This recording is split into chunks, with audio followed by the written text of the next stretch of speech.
Good morning. Okay, beta, the recording of the meeting is now on. So let's continue with our topic. Yesterday we were discussing about some typical topics of phase 1 chart work, and we had started discussing about the rendezvous or rendezvous position, how to meet with another ship. So we had done one basic question on rendezvous, that is without any current. If you want to meet with another ship, how will you do that? So today we are going to see the other two types of rendezvous questions, that is with current, and the third one with different currents at the target location and our own location. So after this, the next topic for today is fish triangle. That's another typical topic which comes in phase 1 chart work. So let's start these topics one by one. Now beta, before I open up the presentation, ये जो दोनों के दोनों topic हैं, these are typical topics. Now what do we mean by typical? Typical topic बेटा ऐसा topic होता है जिसको करने का एक particular method है. अगर आपको वो मेथड पहले से नहीं आता है और एग्जाम में आप पहली बार उस क्वेश्चन को देखते हो, आपने पहले उसे कभी नहीं किया है, आप एग्जाम में क्वेश्चन पेपर में पहली बार उस टाइप के क्वेश्चन को देखते हो, तो चांसेस हैं कि आप उसे एग्जामिनेशन हॉल में बैठ के सॉल्व नहीं कर पाओगे, because these typical question they have a specific way with which the solution is obtained. इनके लिए आपको वो सोल्यूशन याद होना चाहिए. आपको पहले से पता होना चाहिए कि अगर इस टाइप का क्वेश्चन आएगा तो मुझे इसे step wise, step 1, step 2, step 3, step 4 इस तरीके से सॉल्व करना है. इनको हम लोग बोलते हैं टिपिकल प्रॉब्लम. आप नॉर्मल नेविगेशन के क्वेश्चन करते हो, जैसे से फॉर एग्जांपल आपने सेलेस्टियल नेविगेशन में पोजीशन लाइन सॉल्व की, longitude by chronometer method, intercept method, Polaris, ex meridian, आपने एम्पलीट्यूड एजीमुथ की कैलकुलेशन की. Now these are normal question. कोई भी क्वेश्चन आपको दे दिया जाए, you know that this is the formula which need to be applied, this is the method which we have to follow, and this is how answer will come. So it is not necessary that you should have seen those type of questions before. Once you know that this is a long by Cron question, you have done enough questions of that type. You know this is the formula to be applied and this is how we will get the answer.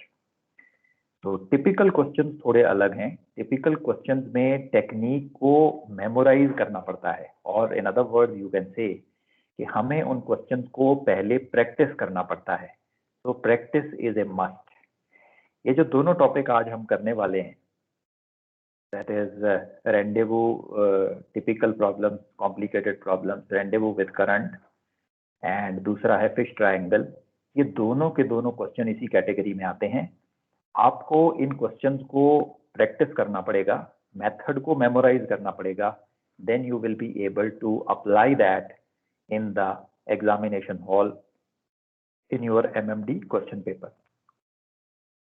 अगर आपको step wise method नहीं पता है तो examination में आप इसे अपने ब्रेन से सोच के सॉल्व नहीं कर पाओगे. ओके, सो ये मैंने आपको पहले बता दिया, बिकॉज हर एक टॉपिक के लिए हमारी अप्रोच अलग अलग होती है बेटा. You should know what you are getting into, the topic which you are getting into. इस टॉपिक को हमने कैसे अटैक करना है. कुछ क्वेश्चन ऐसे होते हैं जिनमें दिमाग लगाते हैं हम, like say questions like plotting. अब plotting के question में you see the information, you apply your brain and the answer comes out. और great circle sailing, composite sailing, ये जो सारे सवाल होते हैं इनमें हम अपना brain apply करते हैं. बट जो ये typical questions होते हैं, typical questions में what matters is whether you know the procedure or you don't know.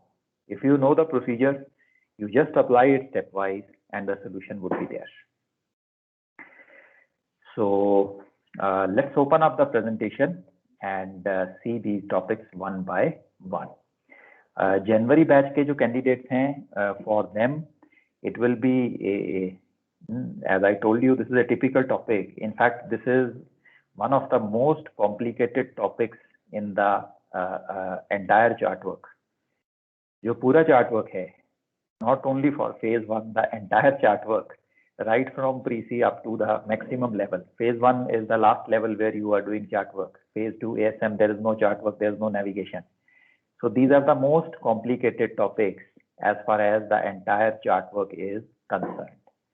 So आपने समझ लेना है इनको.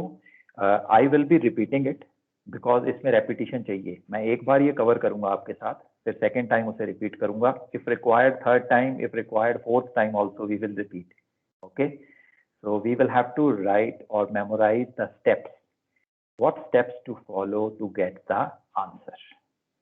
So let's now go into the presentation and see how we are going to solve these questions.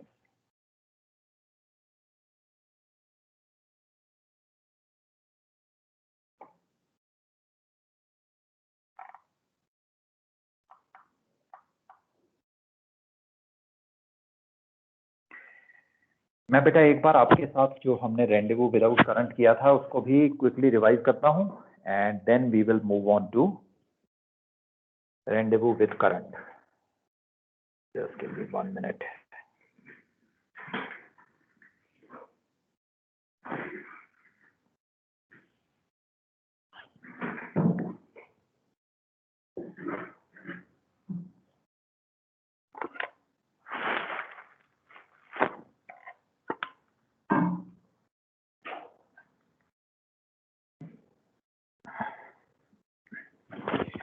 Okay, beta. So this is the topic which we did yesterday.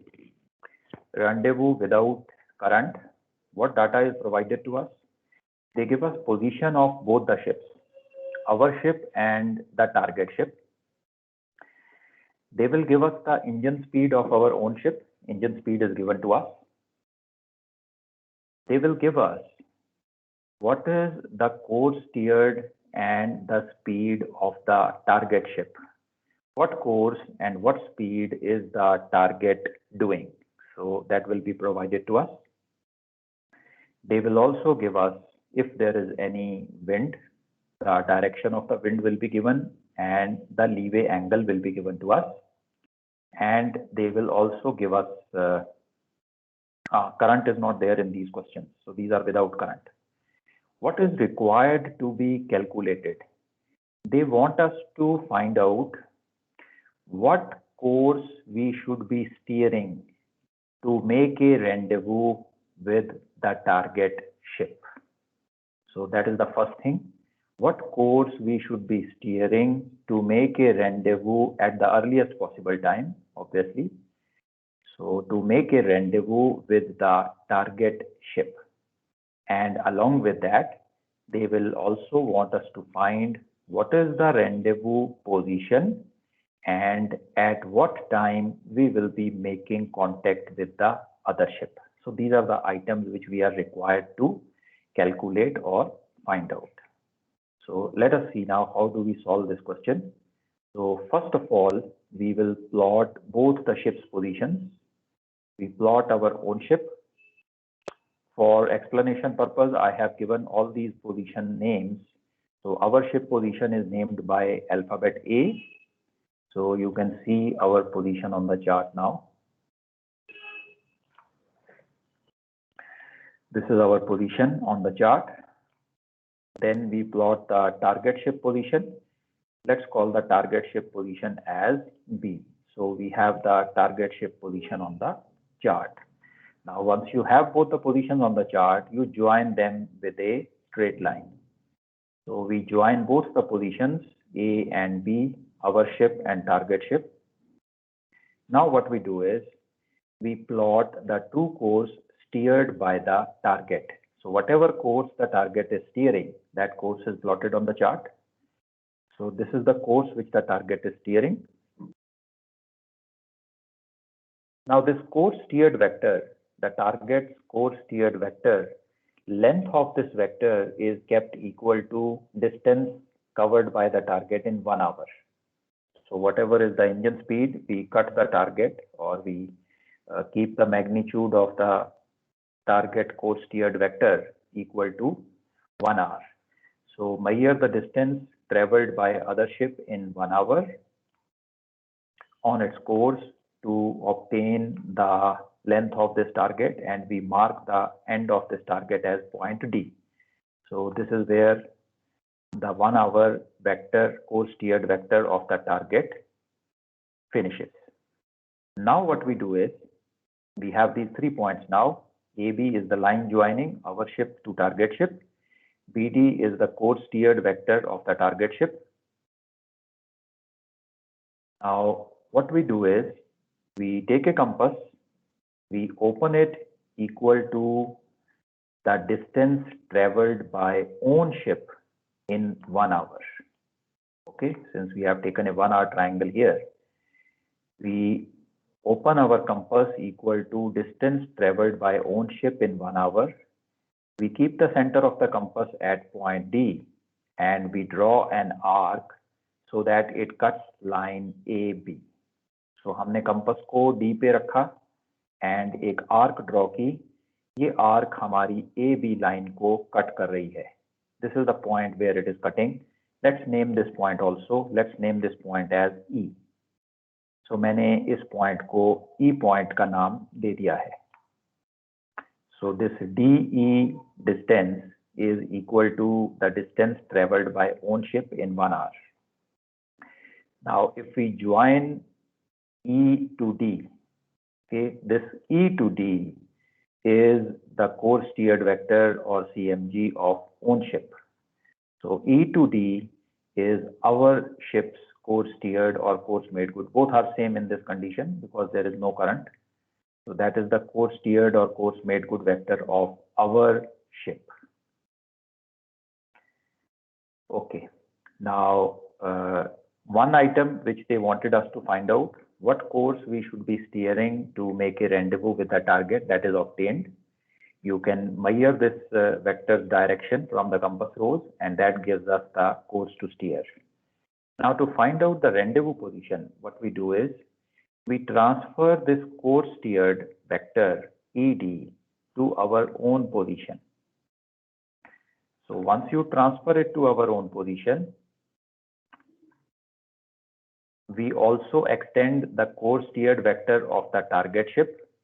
So once you extend the course steered vector of the target ship, wherever these two vectors meet, that is our rendezvous position. So in this case, this position C is our rendezvous position. This is the position where both the ships will be meeting up.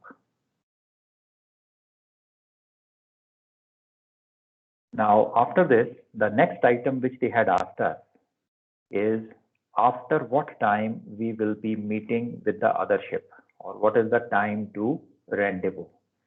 So once you have the rendezvous position on the chart, time to rendezvous can be easily calculated. It can be calculated by two different ways.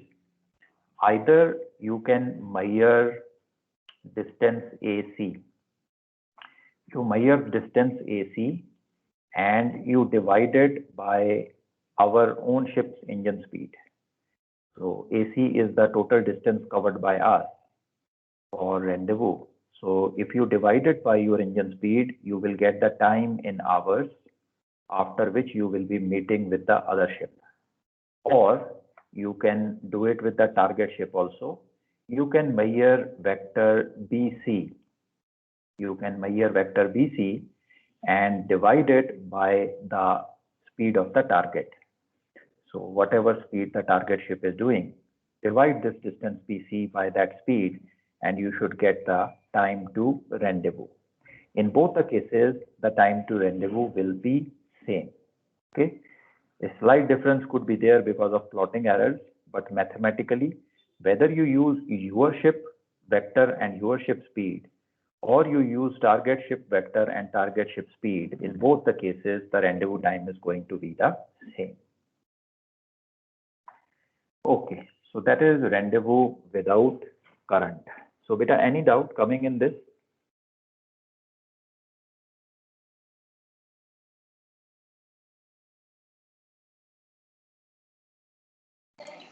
Sir दो arc कटेंगे ना sir, एक तो from B to D and from D to E, 2 arc will be cutting ना? Yeah, that's right बेटा. सबसे पहले तो आप जब टारगेट शिप का कोर्स स्टीयर्ड वेक्टर ड्रॉ करोगे तो आप 1 आवर के लिए इसे कट करोगे यहाँ पे. फिर ये जो डी पॉइंट आपके पास आ गया, इस डी पॉइंट पे आप कंपास ओपन करोगे equal to your distance travelled in 1 hour and then you will be cutting this arc here. Okay, sir. Okay. Okay बेटा, so this was a basic rendezvous problem. अब इसको थोड़ा सा complicated बनाते हैं. So how do we make it complicated? Now we make it complicated by introducing some current. Let us say there is some current in this area. Okay. Let us say the current is in this direction, something like this. This is how the current is coming. So now with current, if there is current in the area, how do we find all this? Okay, because when current is involved, then you see the course steered and course made good, both for the target and for our ship, are going to be different. So how do we account for this current? And we find these three things. Rest of the question is exactly the same. The information which is provided to us is exactly the same. Only one extra information is provided, that is, they will give us the set and rate of the current which is prevalent in that area. So the item required are also the same. They want us to find out what course we should be steering to make the rendezvous, what should be our rendezvous position, and what should be the time to rendezvous. So these three items, same item would be asked. So let us see now how do we find out the course to steer, rendezvous position and time if there is a current in the area. Okay, now before current, let me explain you one more thing. Most of the time when this rendezvous question comes in chart work, you will be able to plot the positions on the chart itself, and you will be able to make this triangle on the chart. They may give you two latitudes and longitudes which are there present on the chart, and you plot them and you make this triangle and find the required items. But in some cases it is possible that they may give you some positions which are not on the chart, or they may give you your ship and target ship at such a great distance that it is not possible for you to plot it on the chart. The positions may not be there.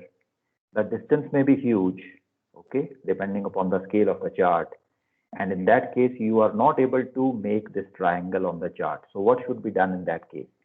Now, in that case, if plotting work on the chart is not possible, it could be because the positions of both ships and the rendezvous positions are either very far apart or not on the same chart.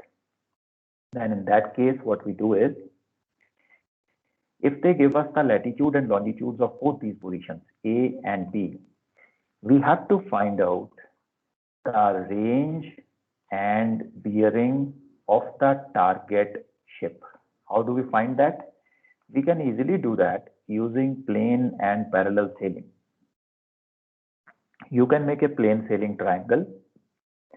So from the plane sailing triangle, if we have two positions available to us, we can easily find out what is the course and distance between them. The course will be the bearing, the distance will be the range. So once you find this range and bearing of the other target, now you can do this on your answer sheet. You can make the same triangle on the answer sheet using an appropriate scale. So you can use a scale of 1:10 or 1:20, and this triangle can be made on the answer sheet. So if you get a bouncer question like that, you are not able to plot the positions on the chart, then you can do it on the answer sheet by taking an appropriate scale. Sir ये ऐसा bouncer question rare है या अक्सर आ जाता है? नहीं बेटा, very rare ना, ठीक है सर. तो सर वैसे इसमें कैलकुलेशन बहुत ज्यादा है, पर मैं वैसे ही थोड़ा सा पूछ रहा हूँ कि अगर मार्केटर चार्ट ही कंस्ट्रक्ट कर दें, उसके ऊपर बना लें, स्मॉल स्केल? बेटा उसमें आपको ना टाइम ज्यादा लग जाएगा जी सर, ऑफ कोर्स आप वही सोचा था हाँ मैंने। बिकॉज हमारा जो पेपर है इसमें टाइम इज पैरामाउंट। आपने अगर 5 मिनट भी किसी क्वेश्चन पे एक्स्ट्रा लगा दिए, certainly you are going to miss out something else. So I would not recommend making a chart. That can be done. Yes, if you have time and you want to show your proficiency, that can be done. But time short हो जाएगा बेटा।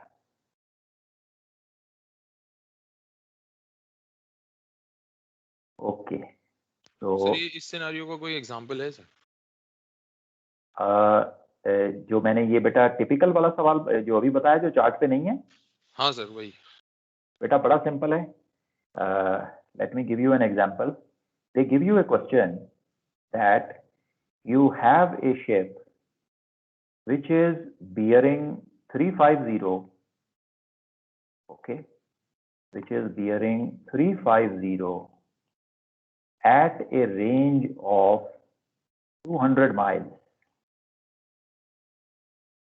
A target ship at a bearing of 350 and at a range of 200 miles is steering a course of 080 with a speed of 12 knots. Okay ये target ship का data मैंने आपको बता दिया। Target ship is bearing 350 at a range of 200 miles and is steering a course of 080 at a speed of 12 knots. Your engine speed is 15 knots. Now, after how much time will you be able to make a rendezvous with the other ship? अब ये सवाल आ गया बेटा, इसमें ना मैंने आपको कोई पोजीशन दी, कोई लैटिट्यूड लॉन्जिट्यूड नहीं दिया, सिर्फ रेंज और बियरिंग दे दी। ओके अब जितने भी हमारे एग्जामिनेशन के चार्ट हैं उसमें 200 माइल का डिस्टेंस आप कहीं प्लॉट नहीं कर पाओगे। ओके सो आप अगर चार्ट पे इनको बनाने की कोशिश भी करोगे तो आप देखोगे एक पोजीशन आपने बना ली, 200 माइल्स तो चार्ट से बाहर चला जाएगा। So this kind of question, if it comes, you have to do it on your answer sheet. ठीक है सर, वो प्लेन सेलिंग से कर देंगे instead on the chart. Yeah, that's right, beta. That's right. Okay, so let's move on to our next topic. We have involved the current now. अब बेटा current के साथ हमने रेंडेवू कैसे करना है, तो थोड़ी देर के लिए अब ध्यान मेरी तरफ रखना। Now, first of all, जैसा प्रोसीजर हमने विदाउट करंट किया था, एग्जैक्टली सेम प्रोसीजर हमने इसमें फॉलो करना है। मतलब पहले तो आपने सोच लेना है कि करंट है ही नहीं इस एरिया में, current is not there. So the question has become simple now. बिना करंट के तो रेंडेवू हमें आता है, हमने एग्जैक्टली सेम प्रोसीजर को फॉलो करना है। अपनी पोजीशन प्लॉट की, टारगेट शिप की पोजीशन प्लॉट की, टारगेट का कोर्स स्टीयर्ड वेक्टर बना दिया, कोर्स स्टीयर्ड वेक्टर के एंड से बी पॉइंट से हमने अपनी इंजन स्पीड के इक्वल आर्क यहाँ पे ड्रॉ की, एंड हमारे पास ये जो ई डी वेक्टर आ गया, we know this is our course steered vector. इस ई डी वेक्टर को हमने अपनी पोजीशन पे ट्रांसफर कर दिया, and if we transfer it at our position A, हमें इमीडिएटली हमारी रेंडेवू पोजीशन यहाँ मिल जाएगी। Now this position would be applicable if there is no current. तो सबसे पहले तो इसी प्रोसीजर को हमने रिपीट कर दिया, अभी तक हमने करंट को कुछ भी इन्वॉल्व नहीं किया है। तो हमारे पास ये सी पॉइंट जो है ये आ जाएगा चार्ट पे। So this C point is available to us. Okay अब बेटा आगे क्या करना है आपने, अब आपने बेटा सी पॉइंट भी निकाल लिया। जैसे ही आपने सी पॉइंट निकाला, आप टाइम टू रेंडेवू भी निकाल सकते हो। टाइम टू रेंडेवू हमने देखा, you can measure this distance AC divided by your engine speed and you will have the time for rendezvous. Time for rendezvous दोनों क्वेश्चन में सेम रहता है, चाहे करंट हो चाहे ना हो। In both the cases time for rendezvous will remain same. कैसे रहता है मैं अभी आपको बताता हूँ। After some time it will become clear to you once this plot is complete. तो आपने time So this is exactly the same concept जो radar में यूज होता है, ग्राउंड स्टेबलाइज्ड और सी स्टेबलाइज्ड वाला। अगर सी स्टेबलाइज ले लें तो करंट दोनों टारगेट शिप और अपने शिप के लिए सेम हो जाता है। Yeah, that's right, beta. Exactly. You are getting the concept. Okay. Okay. So हमने टाइम टू रेंडेवू निकाल लिया. टाइम टू रेंडेवू हमारे पास आ गया. लेट अस से हमारा टाइम टू रेंडेवू आता है 5 आवर्स. ओके, अज्यूम कर लिया मैंने कि 5 hours is the time after which we will be meeting with the other ship. अब हमने क्या करना है, जो भी करंट उन्होंने हमें प्रोवाइड किया है, सेट एंड रेट करंट का हमें प्रोवाइड करेंगे, हमने उस करंट वेक्टर को अप्लाई कर देना है for this much time, for 5 hours. 5 घंटे के लिए मैंने अपने करंट वेक्टर को अप्लाई करना है. कहाँ अप्लाई करना है? जो हमारा ये पॉइंट सी आया था, this point C which would have been our rendezvous position without current, यहाँ पे हमने करंट वेक्टर को अप्लाई कर देना है. So let's apply the current vector at point C. ये मैंने रेड कलर का करंट वेक्टर अप्लाई कर दिया. Let's mark it with 3 arrows. तो the current is applied now. अब जहां पे ये करंट वेक्टर फिनिश होता है, खत्म होता है, that point, let's identify that point as F. तो ये एफ पॉइंट हमारे पास आ गया. तो अब आपने क्या करना है, अब आपने जो अपनी पोजीशन है, this F is your new rendezvous point now. F is the new rendezvous point. This is the point where you will be meeting up with another ship, with the target ship. Now, once you have this rendezvous point, अब इससे आगे आपने क्या करना है, join your position with this rendezvous point. So our position is A on the plot. This is our position. आपने इस position को rendezvous point के साथ, rendezvous point is F, इसके साथ join कर देना है with a straight line. जब आप इसे ज्वाइन कर, जो लाइन आपके पास आएगी, this is your course made good. तो ये जो लाइन AF आ गई है आपके पास, ये आपका कोर्स मेड गुड है. अच्छा, दूसरी चीज क्या करनी है, जो टारगेट की पोजीशन थी, that is point be on our plot, इसको भी F के साथ ज्वाइन कर देना है. तो join the target position B with the rendezvous position F. Now, once you do that, this BF is your target's course made good. अच्छा, अब ये course made good आया कैसे हमारे पास? If you look carefully, जो हमारा AC vector है, alpha Charlie, alpha is our position, Charlie is the point which we obtained without rendezvous. जो point हमारे पास आया था, this is the point which we obtained. Alpha Charlie is our course steered vector. Charlie Foxtrot is our current vector. और course steered और current vector का जो resultant होता है, वो होता है course made good vector. Similarly, अगर आप target की साइड में देखोगे, तो target की साइड में जो Bravo Charlie है, Bravo to Charlie is the course steered vector of the target. Charlie to Foxtrot is the current vector. Current vector is same, हमारे शिप के लिए भी और टारगेट शिप के लिए भी करंट वेक्टर सेम है, क्योंकि दोनों ही टारगेट्स पे, दोनों ही शिप्स पे एक जैसा करंट अप्लाई हो रहा है. So Bravo to Charlie is the course steered vector, Charlie to Foxtrot is the current vector. So Bravo to Foxtrot is the course made good vector of the target. So now if you see the complete triangle, everything becomes clear to you. Sir ये जो current लगाया है, ये 1 our का लगाया है या कुछ मेंशन था? नहीं बेटा, लेट मी गो बैक. अच्छा बेटा, नहीं सर, बाकी सब समझ में आ गया. मैं ये पूछ रहा हूँ, जो करंट का जो सर डायरेक्शन तो ठीक है, बट जो करंट का सर डिस्टेंस लिया है, राइट, वो कितने टाइम का लिया सर? बेटा हमने रेंडेवू टाइम निकाला था ना, रेंडेवू टाइम. हाँ जी सर. जितनी देर के बाद हमारा रेंडेवू हो रहा है, हमने अभी एग्जांपल ली थी मैंने कि it is happening after 5 hours. तो जितने घंटे के बाद, जितने टाइम ड्यूरेशन के बाद हमारा रेंडेवू हो रहा है, ये करंट वेक्टर उतने ही टाइम के लिए एप्लीकेबल है. Okay sir. ओके, जो ये ट्रायंगल बन रही है ना बेटा, दोनों ट्रायंगल बन रही हैं, जो टारगेट वेक्टर की और हमारी, एक है अल्फा चार्ली फॉक्सट्रॉट ACF और दूसरी ट्रायंगल है ब्रेवो चार्ली फॉक्सट्रॉट BCF. ये दोनों की दोनों ट्रायंगल ड्यूरेशन ऑफ रेंडेवू के लिए हैं। इसमें करंट भी, अगर लेट अस अज्यूम कि हमने ड्यूरेशन ऑफ रेंडेवू जो है ये 5 आवर्स पता कर लिया, तो ये ट्रायंगल की जो ड्यूरेशन है ये 5 घंटे की ड्यूरेशन है। हमारा कोर्स स्टीयर्ड वेक्टर भी 5 घंटे के लिए है, करंट वेक्टर भी 5 घंटे के लिए अप्लाई होगा, और जो कोर्स मेड गुड वेक्टर आएगा ये भी 5 घंटे के लिए आएगा।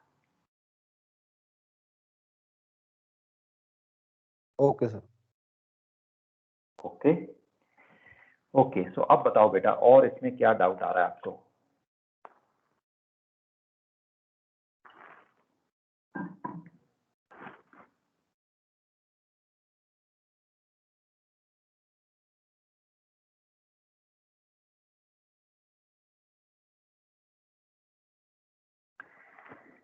Okay, good. So that means it is all clear now. So let's proceed ahead to the third type, which is even more complicated. This was rendezvous with current. Okay. अब हम जो तीसरी टाइप में जा रहे हैं, तीसरा टाइप ये सबसे ज्यादा कॉम्प्लिकेटेड है। नाउ क्या है ये?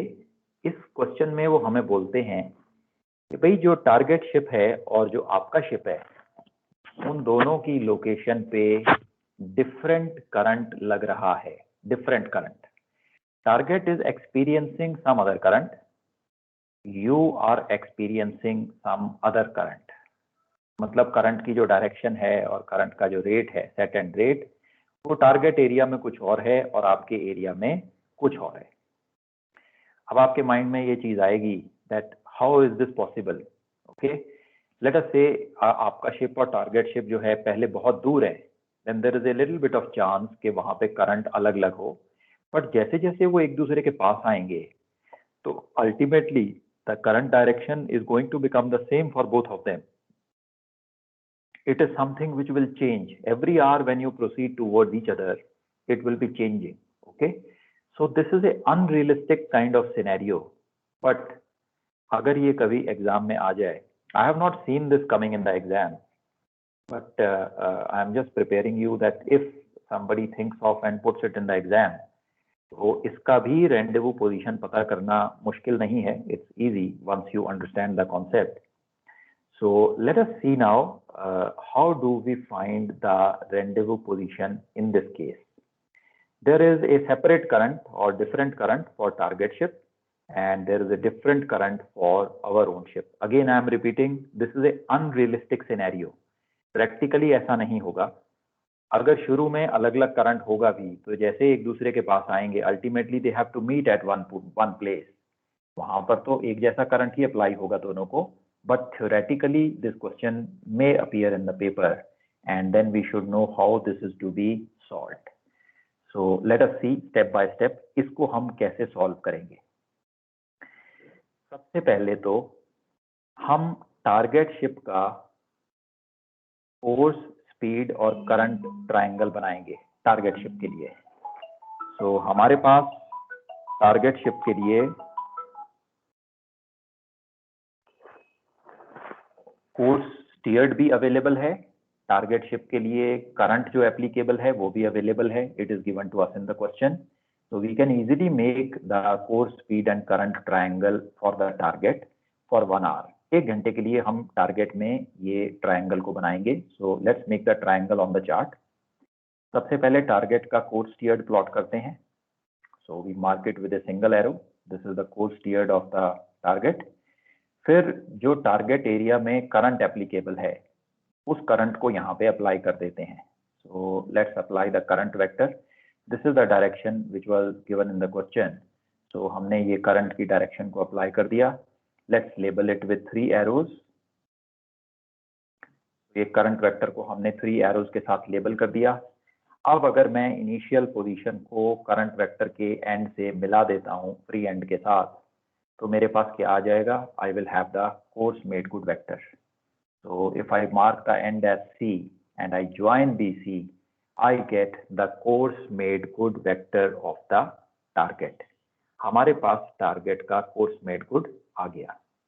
So up to here everybody is okay? Sir एक बार मेरा ना कॉल डिस्कनेक्ट हो गया था सर, एक बार ये थोड़ा सा बता देंगे दोबारा. ओके बेटा, सर मेरा भी डिस्कनेक्ट हो गया था, एक बार बता दीजिए। ओके बेटा, जनरली जो नॉर्मल ट्रायंगल वाला कॉन्सेप्ट होता है, तो अपनी पोजीशन से कहीं जाने ले पहले करंट अप्लाई करते थे ना, तो इसमें पहले कोर्स से शुरू करेंगे। बेटा आप चाहो तो करंट भी लगा सकते हो, not an issue at all. आप चाहो तो करंट भी लगा सकते हो, बट इट इज रिकमेंडेड कि जब भी कभी आप अलाउ फॉर करंट कर रहे हो, in this case we are allowing for current, allow for current में अपना कोर्स स्टीयर्ड पहले लगा देते हैं। Okay, it is recommended. इससे क्या है कि क्वेश्चन थोड़ा कॉम्प्लिकेट होने पे भी दिक्कत नहीं आती है, but you rightly said you can apply the current initially also, क्योंकि अल्टीमेटली ये दोनों वेक्टर्स हैं। आप किसी भी ऑर्डर में इनको अगर लगा दोगे तो आपका रिजल्टेंट पॉइंट सेम रहने वाला है। ओके बेटा, तो okay, let's repeat it once again. हमारे पास बेटा टारगेट का कोर्स स्टीयर्ड क्वेश्चन में दिया हुआ है, टारगेट एरिया में जो करंट एप्लीकेबल है वो भी दिया हुआ है। तो हमने टारगेट की कोर्स स्पीड करंट ट्रायंगल बना दी। तो टारगेट पोजीशन पे मैंने सबसे पहले उसका कोर्स स्टीयर्ड लगाया, this is the course steered vector, I mark it with a single arrow. फिर मैंने टारगेट का करंट जो है ये भी अप्लाई कर दिया। तो this red colour vector which you are seeing is the current applicable in the target area, we mark it with 3 arrows and I name the free end as C। अब अगर मैं ब्रेवो चार्ली BC को connect करता हूं तो मेरे पास target का कोर्स मेड गुड आ जाएगा। Course made good is the resultant of course steered and the current affecting us. हमारे पास टारगेट का कोर्स मेड गुड वेक्टर आ गया, दैट्स स्टेप नंबर 1। तो हमने टारगेट का course made good vector chart पे बना दिया है। अब इससे आगे चलते हैं। अब बेटा ये नेक्स्ट स्टेप जो है ये आपको अपने माइंड में याद रखना पड़ेगा। Apply the current which is applicable to own ship at position C, जो ये सी पोजीशन आई है, where the course made good vector of the target is ending in the opposite direction. So हमने जो करंट हमारी पोजीशन पे apply हो रहा है, हमारी पोजीशन पे, ओनशिप की पोजीशन पे जो करंट अप्लाई हो रहा है, which is also given to us in the question, उस करंट को अप्लाई करना है सी पॉइंट पे, लेकिन याद रखना है उसे अप्लाई करना है ऑपोजिट वे में। Means if our current is northerly, तो हम उसे सी में ऑपोजिट डायरेक्शन में अप्लाई करेंगे। Let me show you how do we apply it. So we have let us say a नदरली current. तो मैंने ये करंट वेक्टर को सी पे ऑपोजिट डायरेक्शन में अप्लाई कर दिया। Okay, so this green vector which you are seeing now with 3 arrows is the current vector applicable for our ship. So C point पे opposite direction में अपना ship का current apply कर दिया हमने। Let's mark the free end of this current vector as D। तो हमने इसे D मार्क कर दिया है। ये हमारे पास current vector का free end आ गया, यहाँ पे D आ गया। So this is the first step। Second step, अब हमने क्या करना है, अब हमने डी पे सेंटर रख के एक आर्क ड्रॉ करनी है। डी पॉइंट पे सेंटर रखना है, कंपास का पॉइंटर डी पे रखना है और एक आर्क ड्रॉ करनी है। कितने रेडियस की आर्क होनी चाहिए? The radius of the arc should be equal to our engine speed. तो हमारी इंजन स्पीड हमें क्वेश्चन में दी होगी, लेट अस से 12 knots is the engine speed given to us. तो हमने अपनी कंपास को 12 माइल्स ओपन अप किया, डी पे कंपास का सेंटर पॉइंट रखा और एक आर्क ड्रॉ की। आर्क ऐसे ड्रॉ करनी है that it cuts the line A B. तो ए बी लाइन को हमने उस आर्क के साथ कट किया। So centered at D, radius equal to distance travelled by my ship in 1 hour, engine which is equal to my engine speed, and I draw a arc. तो ये एक arc मैंने ड्रॉ कर दी है यहाँ पे। ये आर्क ए बी पोजीशन को, सॉरी ए बी लाइन को एक पॉइंट पे कट कर रही है। लेट्स आइडेंटिफाई दैट पॉइंट, इसको नाम दे देते हैं E. So let's call it E. तो अब हमारे पास ये ई पॉइंट आ गया। Once you have point E, अब आपने क्या करना है बेटा, इस ई पॉइंट को डी के साथ ज्वाइन कर दो, ई टू डी। जैसे ही आप E to D ज्वाइन करोगे, this ED is our course steered vector. So ये जो ED हमारे पास आ गया है, this should be our course steered vector. Okay, अच्छा, अब ये जो काम हमने किया इसमें कोई लॉजिक नहीं लगाया, I just told you the steps to do it. So now let's try to understand what is the logic behind applying these steps. ये लॉजिक आपको अभी समझ में आएगा। If you join E with C, E को Charlie को अगर आप ज्वाइन कर दो, जैसे ही आप E को चार्ली को ज्वाइन करोगे आपको पूरा लॉजिक समझ में आ जाएगा। Let's join E को टू चार्ली। हमने E को टू चार्ली को ज्वाइन किया and now we see that this E को Charlie is nothing but our course made good. So you see eco delta brown color का जो vector है that is our course steered vector, delta to Charlie green color का जो vector है that is the current which is affecting us. So इन दोनों का resultant जो हमारे पास आ गया है that is eco Charlie, that is our course made good vector. और आप देख रहे हो टारगेट का कोर्स मेड गुड और हमारा कोर्स मेड गुड वेक्टर ये दोनों इस पॉइंट पे जाके मीट अप कर रहे हैं। तो हमारी ये जो ट्रायंगल है ये बन गई है and we have our course steered available to us now. हमारा कोर्स मेड गुड भी हमें यहाँ से पता चल जाएगा, हमारा कोर्स स्टीयर्ड भी हमें यहाँ से पता चल जाएगा। सो अप टू हियर जो डाउट आ रहे हैं बेटा बताओ मुझे। सर एक बहुत ही छोटा सा सिंपल सा डाउट है, of course not relating to this, but इसमें भी वो कंसेप्ट यूज हो सकता है, हर एक जगह पे होता है ना सर। सो जैसे ट्रू से वापस हम कंपास में जा रहे हैं और मैग्नेटिक पकड़ के आगे में उसके बाद जो डेविएशन है वो लगा के कंपास में आ गए और सेकंड इटरेशन नहीं की तो इसमें कितने मार्क्स कटेंगे? ओके ओके ओके बेटा, लेट अस से इससे आपकी एक्चुअली एक्यूरेसी में थोड़ा डिफरेंस आएगा, फर्क आएगा। जो भी कोर्स आप निकालोगे it will be slightly out. तो आई वुड से 5-1 नंबर कटने का स्कोप है बेटा। Understood sir. तो वहाँ पे पीछे जाके एक बार फिर से दोबारा फिर वेरिएशन लो नहीं और फिर वापस मैग्नेटिक से कैलकुलेट करो। हाँ बेटा, एक बार तो करना चाहिए रीट्रेशन जो डेविएशन, सॉरी वेरिएशन में डेविएशन ले। जी सर समझ गए। Right, it should be done once at least. और सर इसमें अगर rendezvous टाइम निकालना हो तो सर वही पुराना मेथड ही यूज करेंगे। Okay, you want to find out time to rendezvous, correct? हाँ करेक्ट सर, उसमें पुराना time मेथड तो तो सर लग I नहीं think- रहा ना हाँ सर। बेटा, मैं अभी बताता हूँ टाइम तो सर इससे देखो, सर कोर्स मैंने मेड गुड वाला अभी जो वेक्टर है उसी पे लगा सकते हैं ना, उन दोनों को एक्सटेंड करके। हाँ मैं अभी बता रहा हूँ बेटा, ना मैंने इसमें rendezvous पोजीशन निकाली है अभी, ना rendezvous टाइम निकाला है। अभी निकालेंगे, 1 मिनट में अभी आ जाएगा हमारे पास। Up to here is okay. So let's now find what will be our rendezvous position and what will be our rendezvous time. इसके लिए हम क्या करेंगे, जो हमारा इको चार्ली वेक्टर है बेटा, echo Charlie vector which is our course made good vector, इसको मैं ट्रांसफर करूंगा अपनी पोजीशन पे। सो इको चार्ली वेक्टर को मैंने अपनी पोजीशन ए पोजीशन पे ट्रांसफर कर देना है। तो let's transfer it. Before that जो टारगेट शिप का कोर्स मेड गुड वेक्टर है ब्रेवो चार्ली, उसको मैं एक्सटेंड कर देता हूं आगे। तो ब्रेवो चार्ली वेक्टर को मैंने आगे एक्सटेंड कर दिया। Echo Charlie which is my course made good vector, इसको मैंने अपनी इनिशियल पोजीशन ए पोजीशन पे ट्रांसफर कर दिया।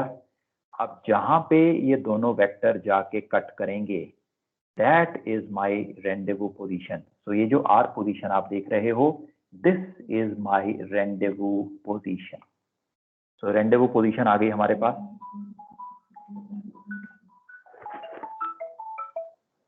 rendezvous पोजीशन आ गई। अब rendezvous टाइम कैसे निकालना है, बड़ा सिंपल है बेटा। अल्फा टू रोमियो, ये डिस्टेंस कैलकुलेट कर लो, चार्ट से मेजर कर लो ये कितना डिस्टेंस है alpha to Romeo. This is the total distance which you will be making good. और जब आप ये छोटी ट्राइंगल में आते हो, ब्रेवो चार्ली इको, ये वाली ट्राइंगल में, इसमें Echo Charlie is our speed made good. 1 घंटे की ट्राइंगल हमने बनाई थी, तो Echo Charlie is our speed made good. आप जो ये डिस्टेंस आया है आपके पास Alpha to Romeo total distance, इसे अपनी स्पीड मेड गुड से डिवाइड कर दो। So Alpha Romeo distance divided by Echo Charlie speed will give you the time to rendezvous.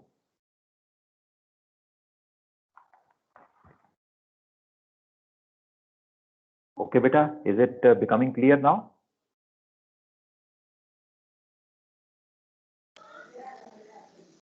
Sir ये 1 घंटे का triangle will be sufficient enough for accuracy because बेटा। इतना कॉम्प्लिकेटेड हो जाएगा सर। आई वुड से कि अबाउट 80 to 90% सवालों में 1 घंटे का triangle would be sufficient for you, क्योंकि जो चार्ट्स हमें मिलते हैं बेटा, उन चार्ट्स में 12 नॉटिकल माइल्स की स्पीड अगर नॉर्मल लें तो एक अच्छा ट्रायंगल वहाँ चार्ट पे हमारे पास तैयार हो जाता है। बट अगर कभी आपको ऐसा लगे कि 1 घंटे का ट्रायंगल बहुत छोटा बन रहा है, very small, okay, 1.5, 2, 3 centimetre 4 centimetre की रेंज में ही बन रहा है, अब ट्रायंगल जितना छोटा बनेगा प्लॉटिंग की एक्यूरेसी उतनी कम होगी। So if you find at any time that your triangle is very small and is not giving you sufficient accuracy, आप 1 घंटे की जगह 2 घंटे की ट्रायंगल भी बना सकते हो। You can go to 2 hours, if you want you can go to 3 hours also, but be little careful, क्योंकि 2 घंटे की ट्रायंगल जब बनाओगे तो हर एक लेग के लिए स्पीड से डिस्टेंस निकालना पड़ेगा।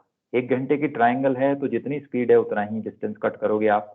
2 या 3 घंटे की ट्रायंगल में for every leg distance has to be calculated and put in the chart. Okay बेटा?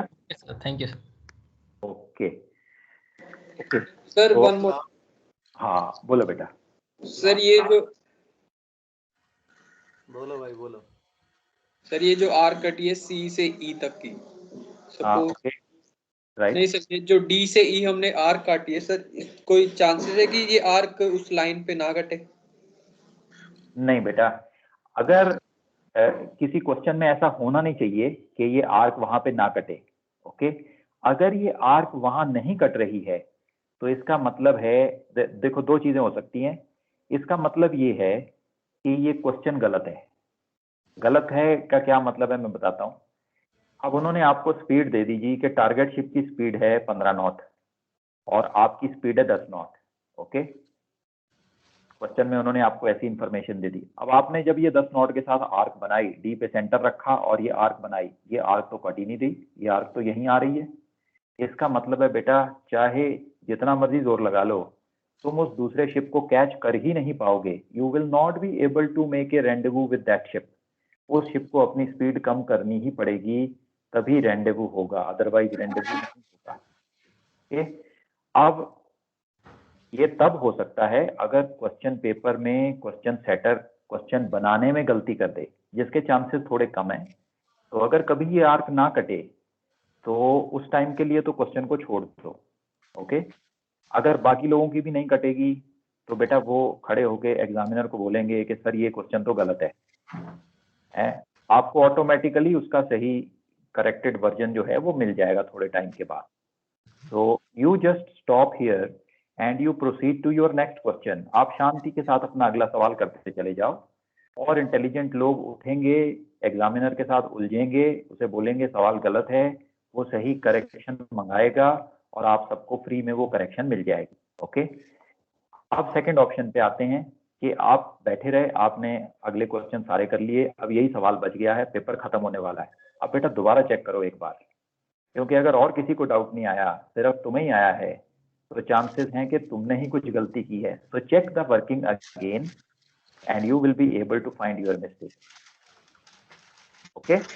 ओके सर, ठीक है, thank you sir. Chart work में तो वैसे ही टाइम नहीं मिलता सर, बड़ा टाइम लिमिटेशन है एग्जाम में, प्लस तो डाउट बेटा पूछ। ये ट्रिक जो है हमेशा याद रखना। अगर किसी सवाल में अटक जाओ और तुम्हें लगे कि ये गलत है, तो उसको छोड़ के अगले सवाल पे चले जाना, ओके। क्योंकि अगर वो सही में गलत हुआ तो तुमने अटेम्प्ट किया है, तुम्हें नंबर पूरे मिल जाएंगे अगर वो सही में गलत हुआ तो। और अगर वो सही में गलत नहीं है, तुमने कोई गलती की है, तो तुम्हें पता चल जाएगा थोड़ी देर के बाद, जब और कोई बंदे का डाउट रेज नहीं होगा, तो तुम्हारे मन में तो डाउट फिर पक्का रेज हो ही जाएगा कि यार I have made a mistake somewhere. Sir ये जो सर ऐसे भी कर सकते हैं AR कि बनाया, एंड में बोलो सर इन केस अगर मिस हो गया तो गो अहेड बेटा, वन बाय वन।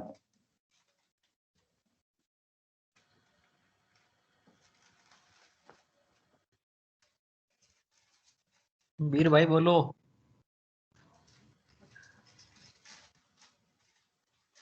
नहीं कोई बोल रहा था, I was just waiting for him to finish. पर कोई नहीं, नहीं, ओके। वीर भाई सर आप खत्म करो। सर माय क्वेश्चन वाज कि अगर जब वो कंफ्यूजन में चल रहा है ये सारा कुछ and we do not get a definitive answer from the surveyor, so can we Right. Say okay assuming the speed of the other ship to be this much and then solve that question? नहीं, ये Yes. गलत हो जाएगा। That can be done. That can be done. If the time is about to finish और आपको question में देख के कुछ लग रहा है कि कोई मिसिंग इन्फॉर्मेशन है जो होनी चाहिए जो नहीं दी गई है, या क्वेश्चन में कोई गलती है, तो आप वहां पे ये नोट लिख दो that this is what we are facing. You just write on the answer sheet that with this speed we will not never be able to catch up with other ship. Okay, so I am assuming my speed as 15 knots and solving it. आप ऐसा करके आ जाओ। अगर आप नहीं भी करोगे, आपने अटेम्प्ट किया है और वो सवाल गलत है, तो आपको पूरे नंबर मिल जाएंगे।